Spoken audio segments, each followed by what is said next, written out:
Hi అండి, నేనైతే ఈరోజు నెయ్యి ఎలా తయారు చేస్తాను ఇంట్లో చూపించబోతున్నాను. పెరుగు మీద మేగడ తీసుకున్నాను 4 డేస్ది. ఇది చిన్న గ్లాస్లోది. నైటే నేను తోడుపెట్టాను.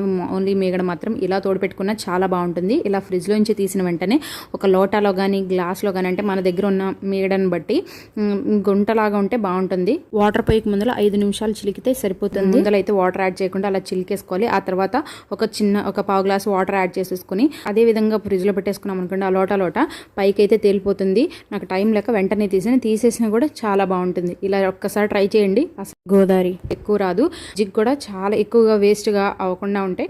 ఈ లైట్గా వచ్చిన మజ్జిగను కూడా నేను వేస్ట్ చేయను. మజ్జిగ దోశలు అయితే చేస్తాను.